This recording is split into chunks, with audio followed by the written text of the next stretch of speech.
He had everything: title, wealth, the envy of every peer in England.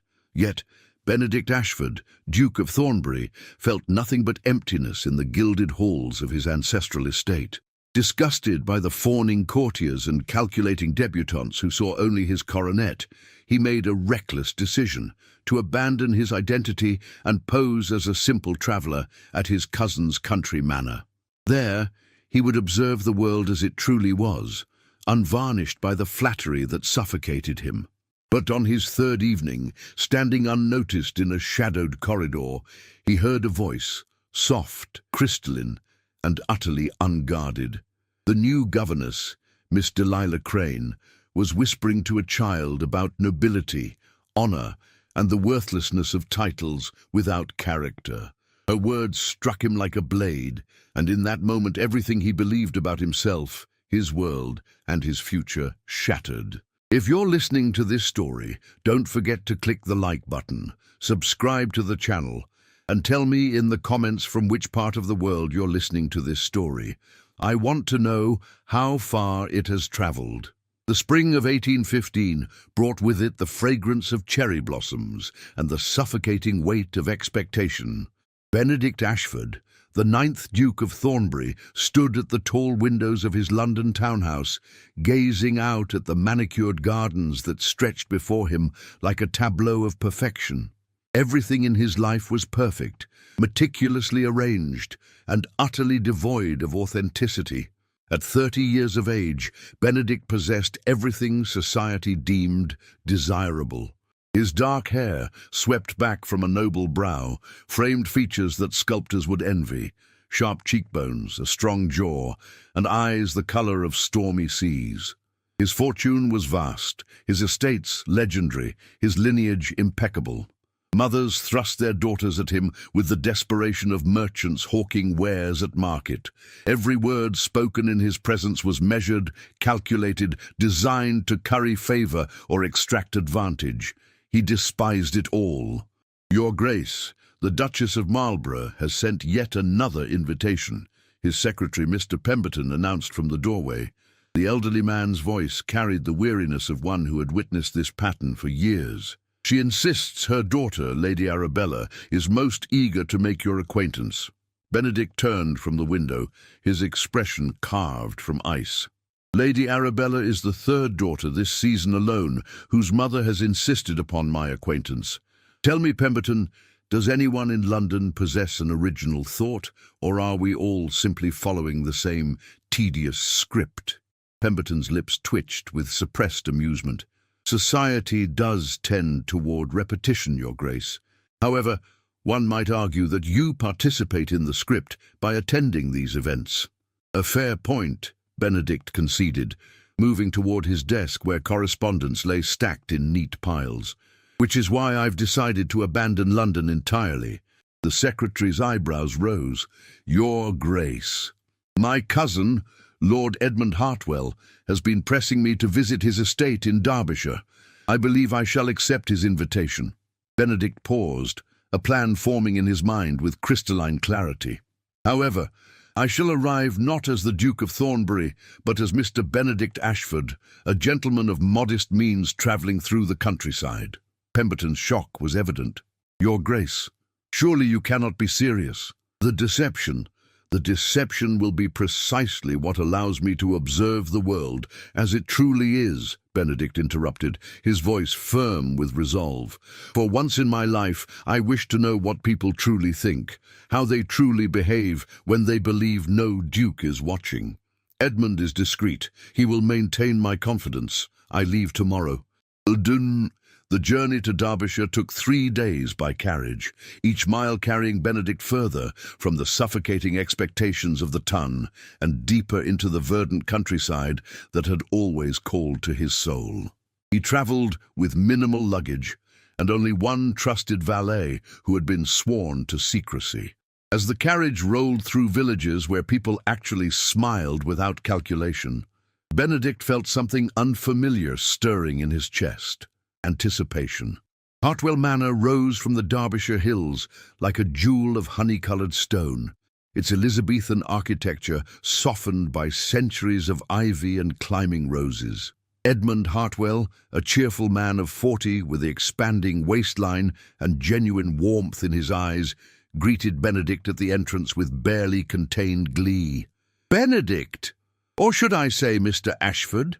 Edmund clasped his cousin's hand with enthusiasm. "This is the most delicious intrigue I've been part of in years. Come, let me show you to your quarters, modest ones, naturally, befitting a simple gentleman. I've told the staff you're a friend from university, travelling before settling into estate management somewhere in the north." Benedict smiled, the first genuine smile he'd worn in weeks. "And your guests? You wrote that you had a house party assembled." "A small gathering," Edmund assured him as they climbed the wide oak staircase. "Local gentry mostly.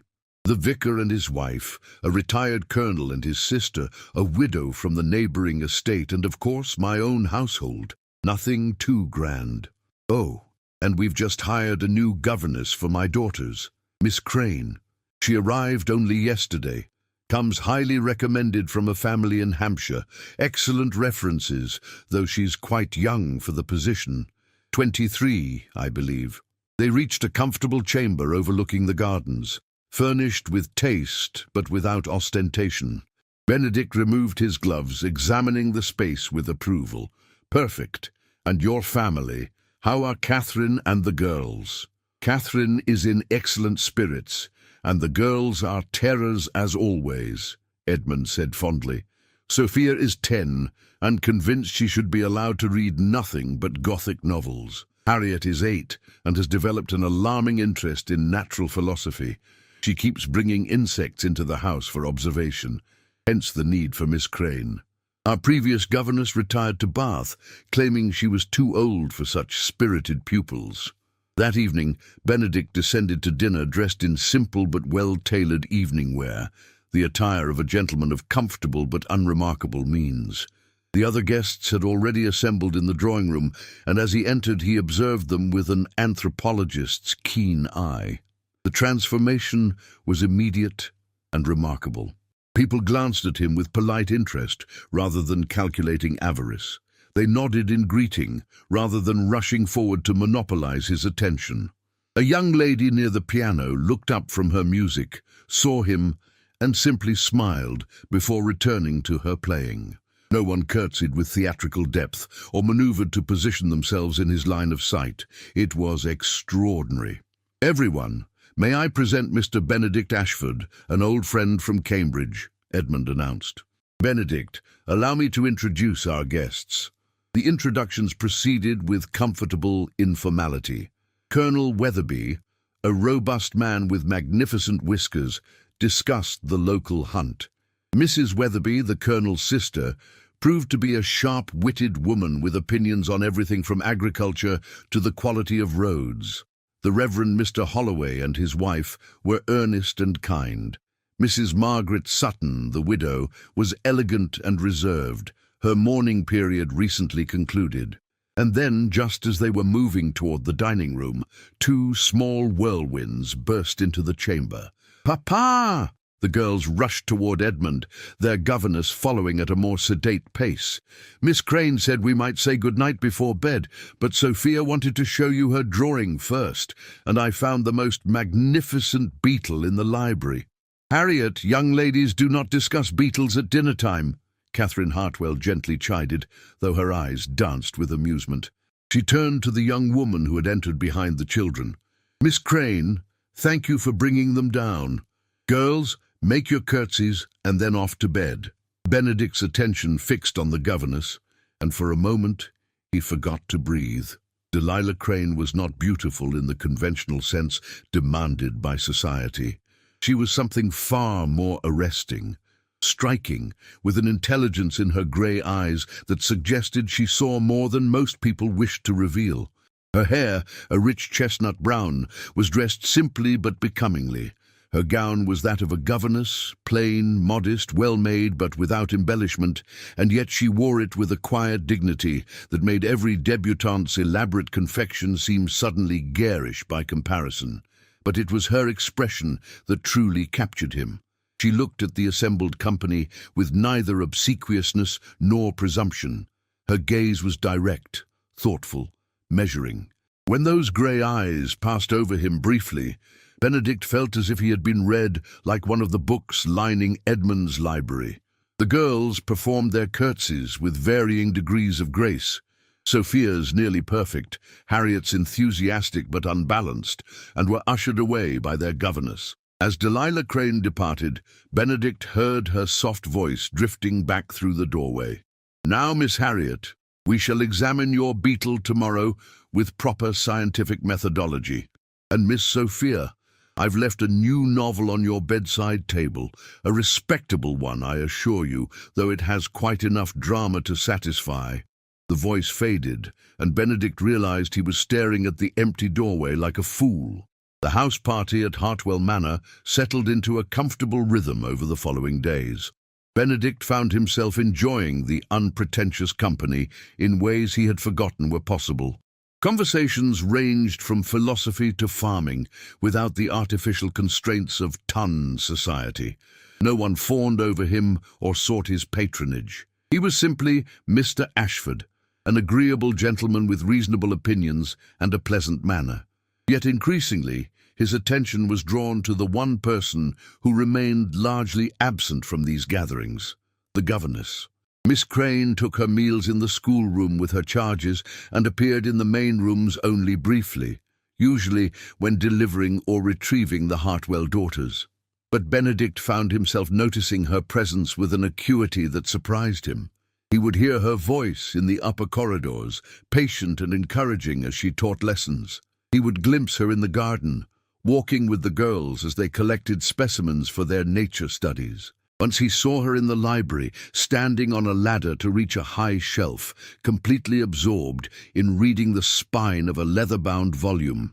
She seemed to exist in a separate world, not quite a servant, not quite a guest, moving through the household with quiet competence and an inner self-possession that intrigued him profoundly. On his third evening at Hartwell Manor, Benedict found himself wakeful after dinner. The other guests had retired. Edmund had disappeared into his study, and the house had settled into nocturnal stillness. Restless, Benedict wandered the corridors, drawn by an impulse he could not name toward the upper floors where the schoolroom and nursery were located. He told himself he was simply exploring the house. Edmund would not mind. He was being ridiculous, stalking about like a lovesick youth. And then he heard it. A voice, soft and clear, drifting from a half-open door. Benedict paused, hidden in the shadows of the corridor's alcove. Through the doorway he could see into the schoolroom, where lamplight cast a warm glow. Harriet sat at a small desk, her young face troubled. Miss Crane knelt beside her, one hand gently resting on the child's shoulder. "But Miss Crane, Papa says that being a Hartwell means something," Harriet was saying, her voice thick with tears. "He says we have a name to uphold, and duties, and that our family has always served honourably. But today in the village, I heard Mr. Grimsby at the shop saying that Lord Ashworth, he's some great duke or something, that he's so proud and cold that people are afraid to even speak to him.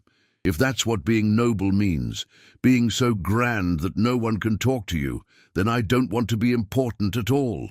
Benedict froze, his breath caught in his throat. Lord Ashworth, they must mean him, though the name was garbled. The shopkeeper had been discussing him, the Duke of Thornbury, and not favourably. Delilah's response came softly, but with absolute conviction. "Harriet, listen to me carefully, because this is perhaps the most important lesson I can teach you," she said, her voice carrying a weight that suggested hard-won wisdom. "A title, whether you're a duke or a baronet or a simple mister, is nothing more than a word. It's a label that society places on you, passed down through accidents of birth. It has no inherent meaning, no moral weight." The governess rose and moved to the window, her profile illuminated by moonlight. Benedict pressed deeper into the shadows, transfixed. What matters? The only thing that truly matters is character. Delilah continued.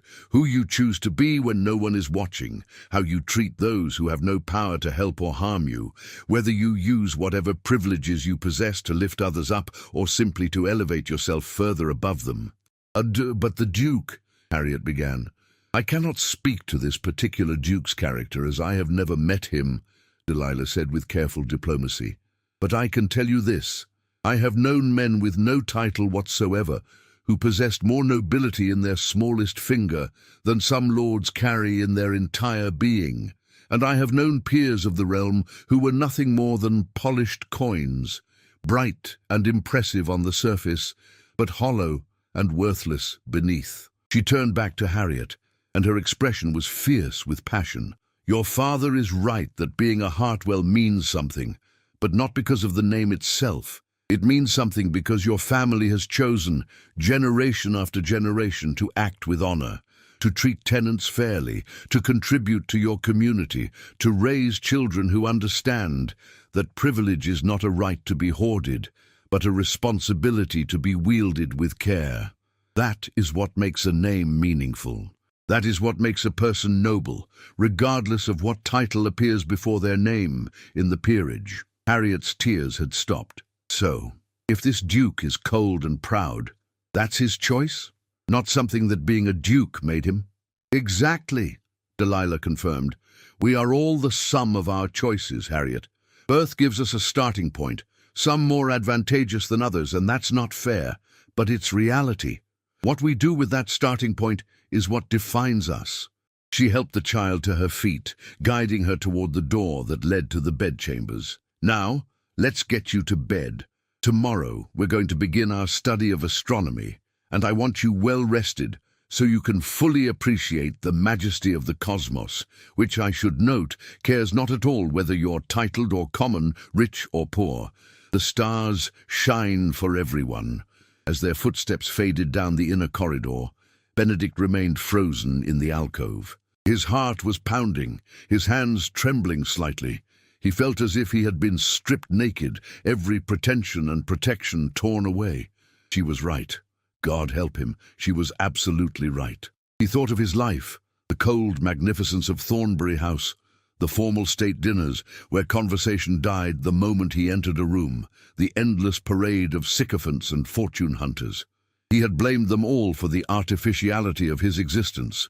But what had he done to change it?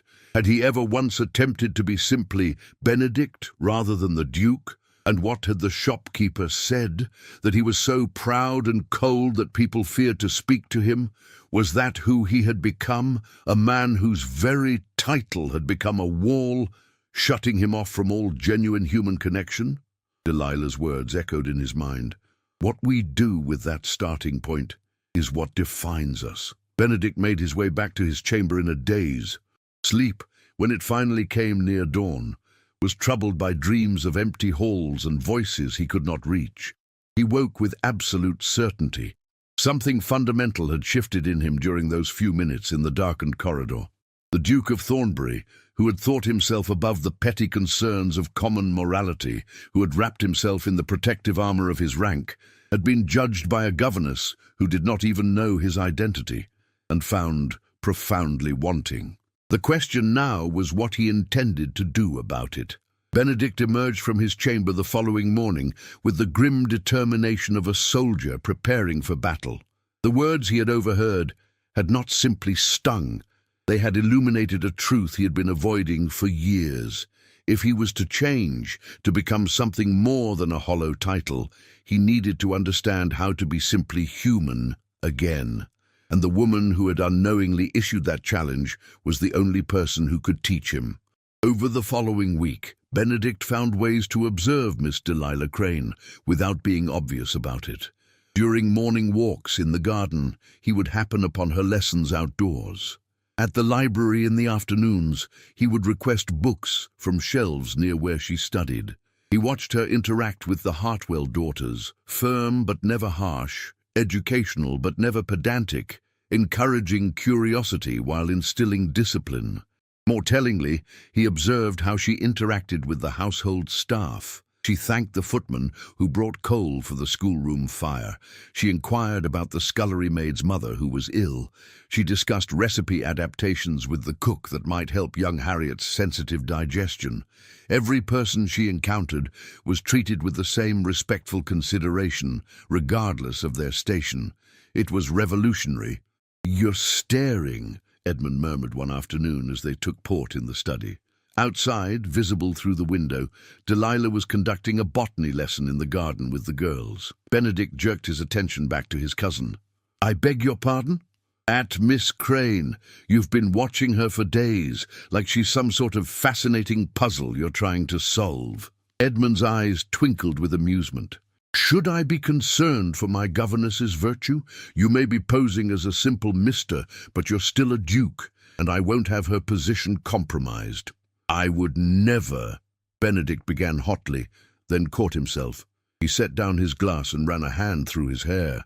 "I overheard her speaking to Harriet several nights ago, about nobility, about character, about what truly makes a person worthy of respect." "Ah," Edmund said, understanding dawning. "And it struck rather close to home." "Like an arrow to the heart," Benedict admitted. "Edmund, have I become the sort of man who inspires fear rather than respect? Cold and proud, as some shopkeeper apparently described me?" His cousin was quiet for a moment, choosing his words carefully. "You've become protected, Benedict. And who can blame you? You've been hunted since the moment you inherited. Every word you speak is analyzed for advantage. Every friendship is scrutinized for ulterior motive. It's natural that you've built walls, but those walls have also prevented any genuine connection," Benedict said quietly. "I've been so busy protecting myself from fortune hunters and sycophants that I've shut out the possibility of authentic relationship altogether. Miss Crane treats everyone, from the youngest scullery maid to my own self in this disguise, with equal dignity. She doesn't calculate the value of her courtesy based on someone's station. She simply sees people. When was the last time I truly saw another person, Edmund? When was the last time I allowed someone to see me?" Edmund leaned forward. "Then perhaps this charade of yours is the opportunity you needed. Mr. Benedict Ashford can do things the Duke of Thornbury cannot. Talk to her, not as a duke condescending to a governess, but as one human being to another." The opportunity came the following day, quite by accident. Benedict was in the library, genuinely absorbed in a treatise on agricultural improvements, when Delilah entered.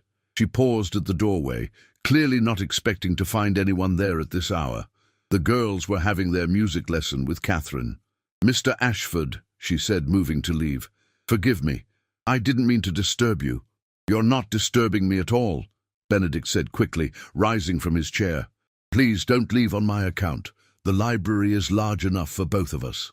She hesitated, then nodded and moved toward the shelves containing works on natural history. Benedict watched her from the corner of his eye, trying to appear engrossed in his reading, while his entire being was focused on her presence. After several minutes of silence, he spoke. "Miss Crane, may I ask you something?" She turned, her expression politely attentive. "Of course, Mr. Ashford. I happened to be passing by the schoolroom several nights ago. I couldn't sleep and was exploring the house, and I overheard part of a conversation you were having with Miss Harriet about nobility and character." A faint blush colored her cheeks, and she looked momentarily mortified. "I apologize if I spoke out of turn. I'm aware that my opinions on such matters may be considered presumptuous for someone in my position." "On the contrary," Benedict said, moving closer, "I found your perspective extraordinarily insightful. You said that titles are merely labels, and that true nobility comes from character. Do you truly believe that?"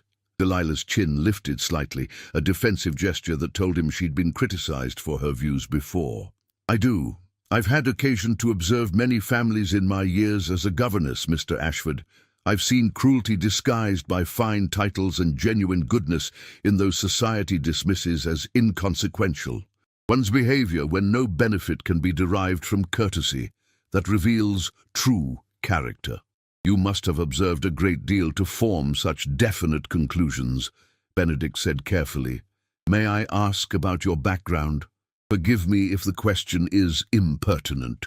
She was quiet for a moment, and he wondered if she would refuse to answer. Then she said softly, "I am the daughter of a clergyman, Mr. Ashford. My father served a parish in Hampshire until his death 3 years ago. He was a learned man who believed education was the birthright of every child, regardless of sex or station. He taught me languages, philosophy, science, everything he would have taught a son. When he died, my mother and I were left with very little. She went to live with her sister, and I sought a position where I could use my education to support myself. You've had other positions before this one." "2 others. The first family dismissed me because I taught their daughter mathematics, and they felt it would make her unmarriageable." Her voice was dry with irony. "The second family I left of my own accord when I discovered the master of the house held inappropriate expectations regarding the female staff." Benedict's hands clenched. "He didn't—" "No," she said quickly. "I left before any harm came to me, though I fear for the maids who remained. But that is the reality for women in my position, Mr. Ashford. We exist in a precarious space, educated enough to interact with our employers' families, but powerless to refuse mistreatment. It gives one a rather clear-eyed view of how people wield power." "And the Hartwells?" he asked gently. For the first time, her expression softened into a genuine smile. "Are everything I could have hoped for. Lord and Lady Hartwell treat their staff with respect. The children are intelligent and curious. I have access to this magnificent library and the freedom to teach as I see fit.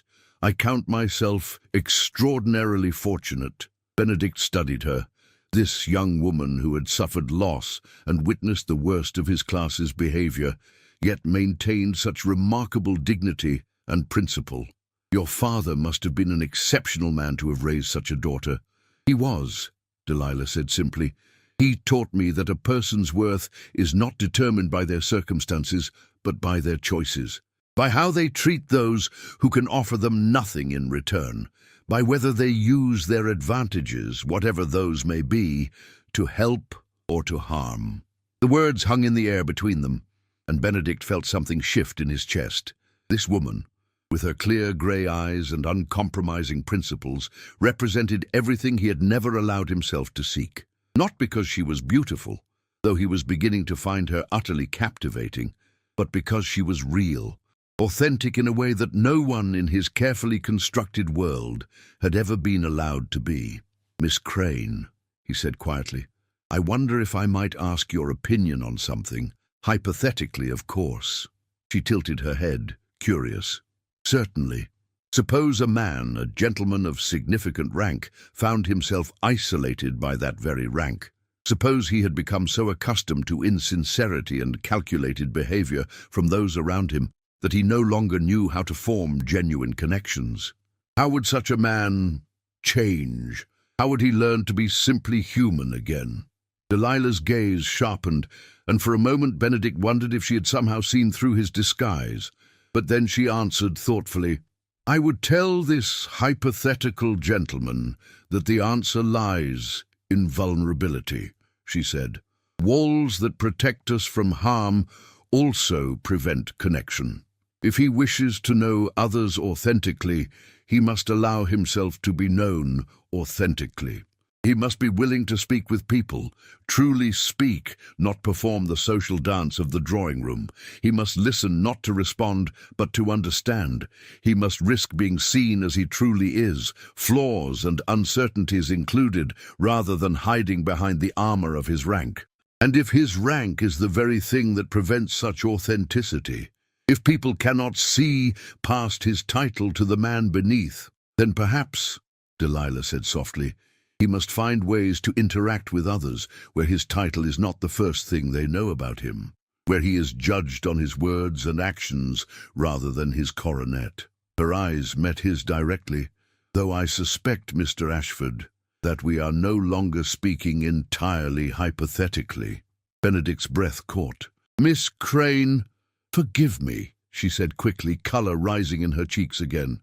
"I've overstepped. I should return to my duties." Before he could formulate a response, she had swept from the library, leaving him alone among the books, his heart racing with a mixture of panic and exhilaration. She had seen something, perhaps not the full truth of his identity, but something. And rather than being repelled by her insight, he found himself more drawn to her than ever. Edmund was right. This charade had given him an opportunity. The question was whether he had the courage to truly embrace vulnerability, to risk being known as he truly was. For the first time in years, Benedict Ashford, Duke of Thornbury, felt genuinely afraid, and somehow it felt like the beginning of truly living. The turning point came at the Midsummer Festival, a local celebration that Lord Hartwell hosted annually for the tenants and neighbouring gentry. The grounds of Hartwell Manor were transformed into a fairground of delights, paper lanterns strung between trees, tables laden with food, musicians playing country dances, and children racing about with faces sticky from sweets. Benedict found himself enjoying the informality immensely. As Mr. Ashford, he was free to wander among the guests, conversing with farmers about crop rotations and matrons about the proper way to make blackberry preserves. No one bowed or scraped. No one calculated the advantage to be gained from his favour. They simply accepted him as one of them. And through it all, his attention kept returning to one figure in a simple muslin gown of pale green, moving among the guests with quiet grace. Delilah had been given the afternoon free, as the girls were with their parents. She had clearly been drawn into helping despite the holiday. Benedict saw her assisting elderly Mrs. Cooper to a chair, fetching lemonade for overheated children, and laughing with genuine delight at a juggler's performance. She seemed to glow in the golden afternoon light, more beautiful than any diamond-bedecked debutante he'd ever encountered at Almack's. "You should ask her to dance," Edmund murmured, appearing at his elbow with 2 glasses of punch. "The country dances are beginning, and I notice you've been staring at my governess like a starving man eyeing a feast." "I'm not," Benedict began, then gave up the pretense. "Would it be appropriate? I don't wish to compromise her position." "A country dance at a tenant festival. Perfectly appropriate," Edmund assured him. "Go on, cousin. Seize your opportunity." Benedict approached Delilah, where she stood at the edge of the dancing area, watching the sets form with a small smile. "Miss Crane, would you do me the honour?" She turned, surprise flickering across her face, followed by something that might have been pleasure. "Mr. Ashford, are you certain? I would not wish to monopolize your time when there are so many young ladies present." "I am absolutely certain," he said firmly, offering his hand, "unless you would prefer not to." "No, I would." She placed her hand in his, and the contact sent a spark of electricity through him. "I would be delighted." They took their places in the set, and as the music began, Benedict felt a curious lightness in his chest. The dance was a simple one, allowing for brief moments of conversation as they moved through the figures. "Are you enjoying the festival?" he asked as they came together in the promenade. "Very much," she replied, her eyes bright. "It reminds me of the village festivals my father used to organize. He believed such celebrations were important for building community cohesion. Your father sounds like he was a remarkable man." The dance separated them, and when they came together again, Delilah said, "He was. I think you would have liked him, Mr. Ashford. He had very little patience for pretension or social posturing. He judged people by their actions rather than their connections. I'm beginning to think that's the only way to truly know anyone," Benedict said quietly. She studied him with those perceptive grey eyes. "You speak as if this is a recent revelation." "Perhaps it is," he admitted. "Or perhaps I'm simply meeting people for the first time who make pretense impossible." The dance brought them close again, and in the intimacy of the movement, Delilah said softly, "I have a confession to make, Mr. Ashford." His heart skipped. "Oh, I've been thinking about our conversation in the library, about your hypothetical gentleman who feels isolated by his rank." She hesitated, then continued, "I cannot help but wonder if you were speaking of yourself. Not literally, of course, I know you're not titled, but perhaps you've experienced something similar. Perhaps you've moved in circles where you felt you couldn't be authentic." Benedict's mind raced. This was the moment. He could deflect, maintain his disguise, keep the comfortable distance that his deception provided. Or he could embrace the vulnerability she had prescribed, risk being truly known. "You're very perceptive, Miss Crane," he said carefully. "Yes, I have moved in such circles. And I have found that the higher one's station, the more difficult it becomes to know who your true friends are. Everyone wants something. Everyone is performing. How lonely that must be," she said, and the genuine sympathy in her voice nearly undid him. "It is," he admitted, the truth of it like a weight lifting from his chest. "But being here, at Hartwell Manor, conversing with people who have no agenda beyond simple human connection, it's shown me what I've been missing, what I've sacrificed in the name of propriety and position." The dance ended, and they stood facing each other, the noise of the festival fading into background irrelevance. Delilah's expression was troubled, thoughtful. "Mr. Ashford, Benedict, there you are." Edmund's voice boomed across the lawn, and with it came a commotion that made Benedict's blood run cold. A magnificent carriage was approaching, pulled by 4 matched greys that were unmistakably from the Thornbury stables. And climbing down from it was his secretary Pemberton, looking harried and apologetic. "Your Grace," Pemberton called, and the words seemed to echo across the suddenly silent gathering. "Forgive the intrusion, but there's an urgent matter at Thornbury that requires your immediate attention. The Chancellor himself has—" The secretary stopped abruptly, realizing his mistake. Every eye at the festival had turned toward them. Benedict felt Delilah's hand slip from his arm, saw the color drain from her face as understanding dawned. "Your Grace," she repeated, her voice barely a whisper. You're the Duke of Thornbury?" Benedict reached for her, but she stepped back, her expression transforming from shock to something far worse, betrayal.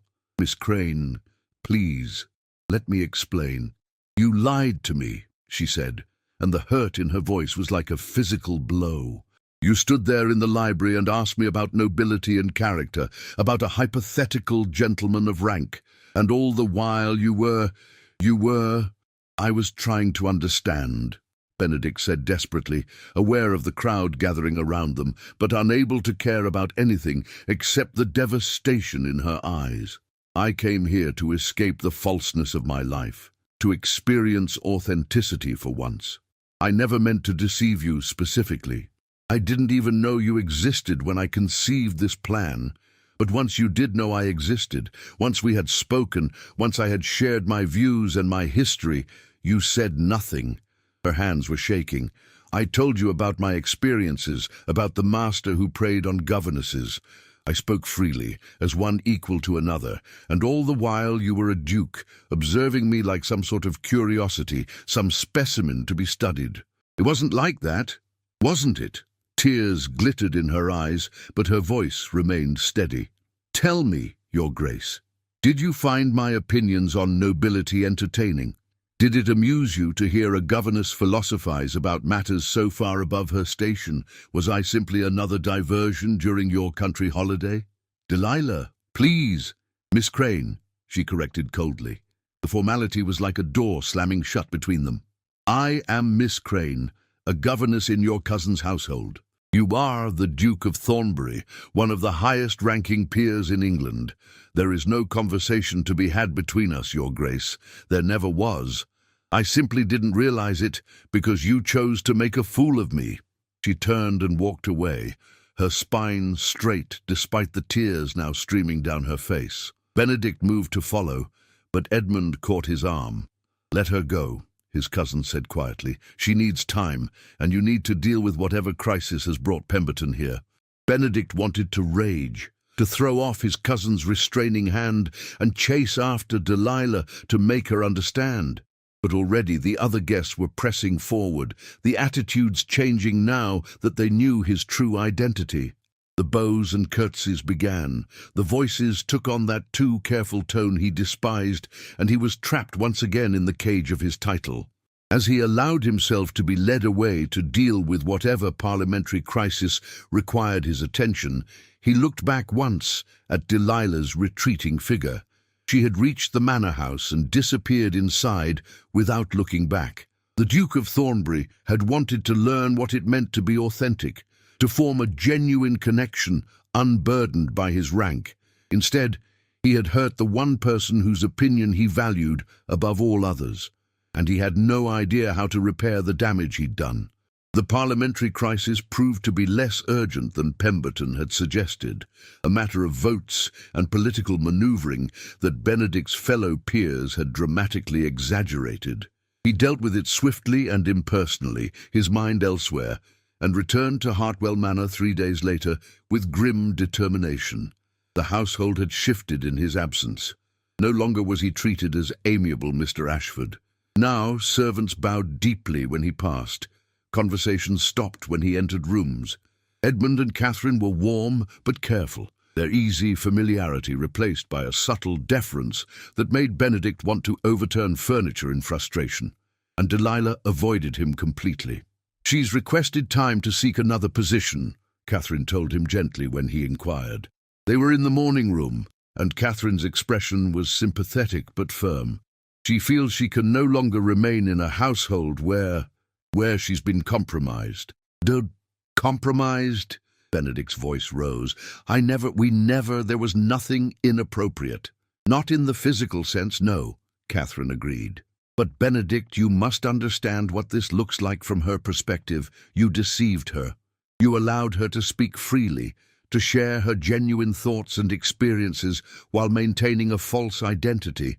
For someone in her position, vulnerable, dependent on her reputation, that betrayal cuts deep. She fears that others will assume the worst, that people will think she was complicit in some sort of improper relationship with a duke. Benedict sank into a chair, the full weight of his actions crushing down on him. "I never meant to hurt her. I was trying to escape the falseness of my world, to experience genuine human connection. She represented everything I'd been searching for: authenticity, principle, intelligence. But in seeking authenticity, I created the greatest falseness of all." "Then you must fix it," Catherine said simply. "Not as the Duke of Thornbury, but as Benedict Ashford, the man who values her good opinion above all else.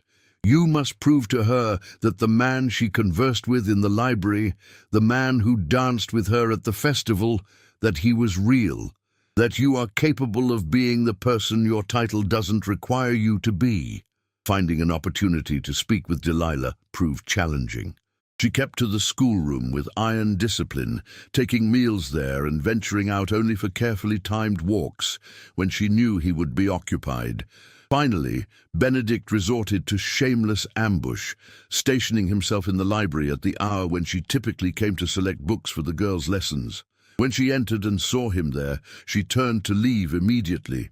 "Please," Benedict said, rising from his chair, 5 minutes. "If you still wish to avoid me after that, I'll respect your wishes, but I'm asking you, begging you, to hear me out." Delilah paused at the doorway, her back to him. After a long moment, she turned. Her face was carefully composed, but he could see the strain around her eyes, the evidence of sleepless nights.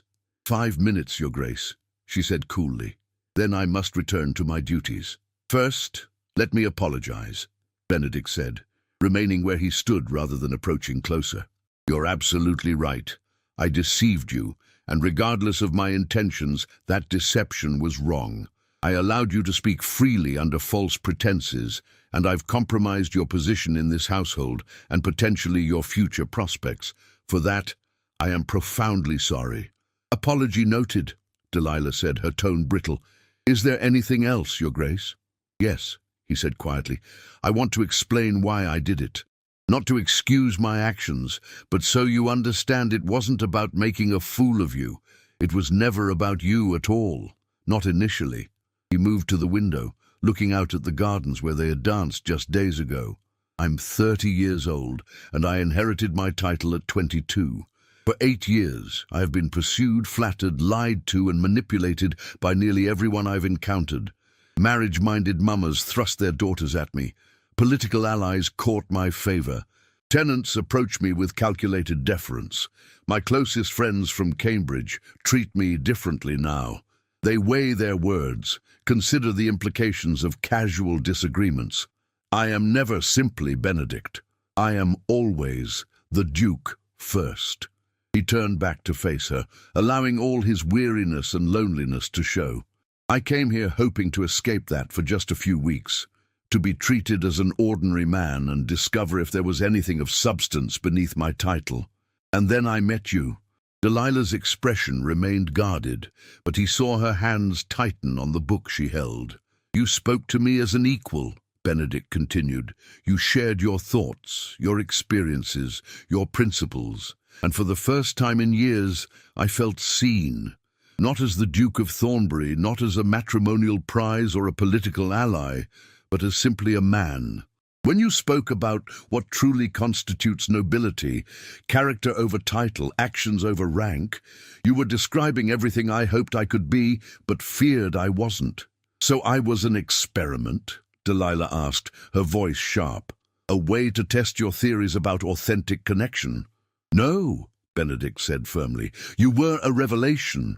You are brilliant, principled, and genuine in ways I didn't know were possible. Talking with you, dancing with you, those were the most real moments I've experienced in years. And yes, I should have told you the truth immediately. I should have trusted you with my identity, but I was afraid. Afraid? She laughed bitterly. You're a duke. What could you possibly have to fear from a governess? Afraid that once you knew my rank, you would stop seeing me, Benedict said simply. That you would become like everyone else, deferential, careful, calculating. And I couldn't bear that, not with you. So I remained silent, selfishly clinging to those moments of connection. I convinced myself I was protecting something precious, when in reality I was simply being a coward. Delilah was quiet for a long moment. When she spoke, her voice was softer but still wounded. Do you have any idea what your deception has cost me, Your Grace? I am a governess. My reputation is my only asset. Already there are whispers below stairs about the Duke, who paid such particular attention to Lord Hartwell's governess, about private conversations in libraries and dances at festivals. My position here is untenable. I must find another situation. And how do you think prospective employers will view the governess who was the subject of a duke's interest? At best, they'll think me a social climber. At worst, they'll assume I was your mistress. Benedict felt ice flood his veins. I never considered. Delilah, I swear to you, I will provide references that make clear your character is beyond reproach. I will speak to anyone necessary to ensure. Your intercession will only make it worse, she cried, her composure finally cracking. Don't you see? The Duke of Thornbury providing personal references for a governess? That will only fuel speculation. There is nothing you can do, Your Grace. Your attention, however well-intentioned, has destroyed my position in society as surely as if there had been an actual impropriety. She moved toward the door, tears streaming down her face. I am not angry that you're a duke, Your Grace. I'm angry that you thought so little of me, of my vulnerability, of the risks I face daily, that you prioritized your desire for authenticity over my safety. A man of true nobility, the kind defined by character rather than title, would have understood that. Delilah, wait! But she was gone, leaving him alone in the library with the full weight of his selfishness crushing down upon him. Catherine had been wrong. He couldn't fix this as simply Benedict Ashford. That man had been a fiction, a construct that allowed him to avoid the responsibilities and consequences of his true identity. But perhaps the Duke of Thornbury could do what Benedict Ashford could not. That evening, Benedict requested a meeting with Edmund and Catherine. When they assembled in the study, he spoke with absolute conviction. I need your help, he said. I've caused terrible harm to Miss Crane, and I intend to make it right, but I cannot do so alone.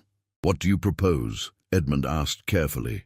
A house party, Benedict said, here at Hartwell Manor. Invite every prominent family in the county, along with select London society, people of impeccable reputation and influence. Make it a grand affair, a celebration of the summer, and ensure that Miss Crane is present as an honoured guest, not as a governess in the background. Catherine's eyes widened. "Benedict, are you certain? Such public attention is exactly what's needed," he interrupted. "The rumors about her position have begun because she's been seen in a liminal space, not quite servant, not quite family. If I publicly demonstrate that she is a woman of education and principle worthy of respect from the highest echelons of society, if I show that my regard for her is based on admiration for her character rather than anything improper, then perhaps I can repair some of the damage I've caused." "And if she refuses to participate," Edmund asked gently, "she may not wish for such attention." "Then I will respect her wishes," Benedict said. "But I must try. I must at least offer her the chance to rewrite the narrative that my selfishness created." Over the next week, invitations were dispatched. The response was overwhelming. Everyone wished to attend a house party hosted by the Duke of Thornbury himself. While the preparations consumed the household, Benedict worked on a different project, a letter to Delilah. He wrote and rewrote it a dozen times before finally producing something that felt adequate to the task. "Miss Crane, I do not ask for your forgiveness, as I know I do not deserve it, but I do ask for your trust one final time. There is to be a house party at Hartwell Manor, and I am formally requesting your attendance as a guest, not as a governess, but as a gentlewoman of education and principle. I wish to introduce you to society in such a way that makes clear the high regard in which I hold your character and intellect. I cannot undo the harm my deception has caused, but I can perhaps prevent it from destroying your future prospects. Please allow me this attempt at restitution. If, after this event, you still wish to seek another position far from my influence, I will provide such references as you require and trouble you no more. Respectfully, Benedict Ashford, Duke of Thornbury." The response came the following day, brief and formal. "I will attend, D.C." It wasn't forgiveness, but it was a chance. The evening of the house party arrived with perfect weather, the kind of golden late summer evening that seemed designed for new beginnings. Hartwell Manor glowed with candlelight, its rooms filled with the cream of county and London society. Benedict had spared no expense, determined that this event would be remembered for all the right reasons. He had spent the afternoon in careful preparation, not of the house or the entertainment, but of the guests. Discreet conversations with key society matrons, influential gentlemen, and respected scholars had laid the groundwork for what he hoped to accomplish. By the time the first guests arrived, everyone understood that Miss Delilah Crane was not to be treated as merely a governess, but as a young woman of exceptional education and character, whom the Duke of Thornbury held in the highest esteem. When Delilah descended the stairs that evening, Benedict's breath caught in his throat. Catherine had insisted on providing her with a gown suitable for the occasion, a dress of deep sapphire silk that brought out the grey of her eyes and complemented her chestnut hair, which had been dressed with elegant simplicity. She looked every inch a gentlewoman, her natural dignity enhanced rather than created by the fine clothes. But it was her expression that truly captured him, nervous but resolute, like a soldier marching into battle. Benedict approached her at the foot of the stairs and offered his arm. "Miss Crane, you look magnificent." "Your Grace," she replied formally, but she accepted his arm. "I confess I do not understand what you hope to accomplish this evening." "A chance to right a wrong," he said quietly, as they moved toward the drawing room where guests were assembling. "And perhaps, if you're willing, the beginning of something new." The evening proceeded according to Benedict's carefully orchestrated plan. He introduced Delilah to the Countess of Ravensmore, a formidable society matron known for her patronage of female education. The Countess, already briefed, engaged Delilah in a spirited discussion of natural philosophy that attracted other intellectually minded guests. Soon, Delilah was at the center of a fascinating conversation about scientific methodology, her knowledge and articulate manner impressing everyone present. Later, Benedict guided her to meet Lord Pemberton, no relation to his secretary, who sat on the board of a new institution dedicated to training governesses and establishing standards for the profession. Within minutes, Lord Pemberton was offering Delilah a position on an advisory committee, recognizing her insights from having worked within the system. Throughout the evening, Benedict ensured Delilah was never alone or uncomfortable. But he was careful not to monopolize her attention, allowing her to shine on her own merits. He watched from across the room as she laughed with Lady Catherine's friends, debated philosophy with a Cambridge don, and charmed even the most starched members of the peerage with her genuine warmth and intelligence. This was what he had wanted to show her, that she belonged in any society, that her worth was inherent and undeniable, that his regard for her was based on qualities that everyone else could plainly see once they were given the opportunity. As the evening drew toward dinner, Benedict found himself alone with Delilah on the terrace overlooking the gardens. The sounds of the party drifted out through the open doors, but here there was relative privacy. "You've been orchestrating this entire evening," Delilah said quietly, not looking at him. "Every introduction, every conversation, you arranged it all." "Yes," Benedict admitted. "I wanted society to see what I see, a woman of extraordinary intelligence and character. I wanted to provide opportunities that might otherwise be closed to you because of your position as a governess." "Why?" he asked, finally turning to face him. "Why go to such lengths? Is it truly just guilt?" "No," Benedict said, and he allowed all his carefully maintained ducal reserve to fall away. "It's because, in the short time I've known you, you've changed my entire understanding of what it means to live authentically. You challenged me, unknowingly, to be better than I was. You showed me that character and title are separate things, and that I had been using my rank as both armor and excuse. You made me want to be the kind of man who deserves admiration, not because of what he was born to, but because of who he chooses to be." Delilah's eyes glistened with unshed tears. "You hurt me, Your Grace. You made me feel foolish and exposed." "I know," Benedict said, his voice rough with emotion, "and I would spend the rest of my life making amends if you would allow it. But I'm not asking for forgiveness tonight. I'm asking for something far more difficult." "What?" "A chance," he said simply. "A chance to begin again, not as the Duke of Thornbury and his governess, not as Mr. Ashford and Miss Crane, but as Benedict and Delilah. Two people who found something rare and precious in each other's company. Two people who might, with time and honesty, build something genuine and lasting."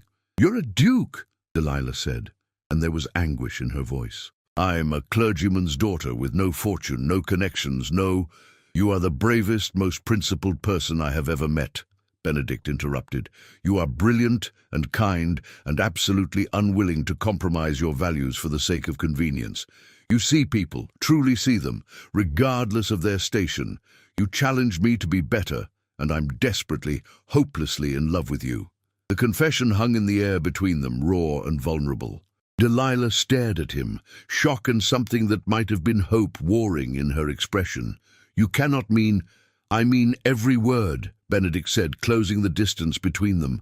"I understand if you cannot forgive me. I understand if you need time or space, or if you ultimately decide that what I did is unforgivable. But I am asking you, begging you, to consider that the man who spoke with you in the library, who danced with you at the festival, who listens to every word you say as if it might contain the secrets of the universe, that man is who I truly am beneath the title. And that man would count himself the most fortunate of souls if you would give him a chance to prove himself worthy of you." Delilah's composure finally cracked, and tears spilled down her cheeks. "I was so angry with you, so hurt. But even in my anger, I couldn't stop thinking about our conversations, about how seen I felt when we spoke. I told myself it was all false, that you were playing a role. But watching you tonight, seeing how you've tried to help me, how you've respected my boundaries even while trying to make amends," she drew a shaky breath. "I think perhaps the problem wasn't that you were false with me. It's that you were more real than you've allowed yourself to be in years, and that terrified both of us." Benedict reached for her hand, hardly daring to hope. "Then will you give us a chance? Not tonight, not right now, but sometime? Will you allow me to court you properly as Benedict Ashford, who happens to be the Duke of Thornbury, courting Delilah Crane, who happens to be the woman he admires above all others?" Delilah looked down at their joined hands, then back up at his face. Slowly, a smile, tentative but genuine, curved her lips. I think I would like that, though I have one condition. Anything. No more deception. No more walls. If we do this, we do it with complete honesty, even when it's difficult, especially when it's difficult. "I swear it," Benedict said solemnly. "Complete transparency, no role-playing, no protective armor, just two people learning to be authentic together." "Then yes," Delilah said softly. "I'll give you a chance. I'll give us a chance." Benedict raised her hand to his lips, pressing a kiss to her knuckles that was both reverent and full of promise. "Thank you. I swear to you, Delilah, I will spend every day proving myself worthy of your trust." From inside the house, the dinner bell rang, calling guests to the meal, but neither Benedict nor Delilah moved immediately. They stood together on the terrace, hands joined, as the golden evening light faded into the deeper blue of twilight. "We should go in," Delilah finally said. "Your guests will wonder where their host has gone." "Let them wonder," Benedict said, but he offered his arm. "Though I suppose if we're to do this properly, I should demonstrate that I can balance my duties as Duke with my desire to spend every possible moment in your company." As they moved toward the door, Delilah laughed, the first genuinely carefree sound he'd heard from her since the revelation of his identity. "This is going to be complicated, isn't it? A duke and a governess." "Extraordinarily complicated," Benedict agreed. "Society will talk. There will be disapproval from certain quarters. The path forward won't be easy. But it will be authentic," Delilah said, meeting his eyes with that clear, challenging gaze he'd come to love. "And perhaps that's what both of us have been searching for all along. A life lived with complete honesty, regardless of what society demands." "Complete honesty," Benedict echoed. "Starting with this, I fully intend to marry you, Delilah Crane. Not immediately. I'll court you properly first. But I want you to know my intentions from the start. I'm not interested in a flirtation or a brief romance. I'm asking you to consider spending your life with me. Is that too much honesty for our first real conversation?" Delilah's smile widened, and in that moment, she was luminous. "No, Your Grace. That's exactly the right amount of honesty. And you should know that I fully intend to make you work for it. You'll have to prove that the man I glimpsed beneath the title is the real Benedict Ashford, and that he can survive the scrutiny of being loved by someone who refuses to be impressed by coronets." "I wouldn't have it any other way," Benedict said, and he realized he meant it with every fiber of his being. They entered the drawing room together, and as the guests turned to look at them, the Duke of Thornbury and the governess who had captured his heart, Benedict felt something he hadn't experienced in years. Hope. Not the vague, desperate hope of a man searching for meaning, but the solid, grounded hope of someone who has finally found his true north. The path forward would be complicated. There would be obstacles, disapproval, moments of doubt. But for the first time since inheriting his title, Benedict wasn't facing the future alone or armored in his rank. He was facing it as simply Benedict, a man in love with an extraordinary woman who had taught him that nobility was not something bestowed by birth, but earned through character, and that was worth more than any coronet in England. 6 months later, the engagement of Benedict Ashford, Duke of Thornbury, to Miss Delilah Crane was announced in the London papers. Society was scandalized and delighted in equal measure. The Countess of Ravensmore declared it the most romantic development of the decade. Lord Pemberton pronounced himself unsurprised, noting that intelligent men inevitably recognized intelligence in others. And in a quiet ceremony at Hartwell Manor, with only close friends and family present, the Duke married his governess, and they began the greatest adventure of all, a life built on authenticity, vulnerability, and the kind of love that sees past every external designation to the person beneath. The Duke of Thornbury had posed as a simple guest to escape the falseness of his world. Instead, he had found something far more valuable, a partner who would never allow him to hide behind his title again, and a love that was completely, beautifully, authentically real. If you enjoyed this story, please like this video, subscribe to the channel, and share it with someone who loves dramatic historical romances. Leave a comment telling me what you thought of Benedict and Delilah's journey, and don't forget to let me know from which part of the world you're listening. Your support helps me create more stories like this one. Until next time, may you always have the courage to be your authentic self.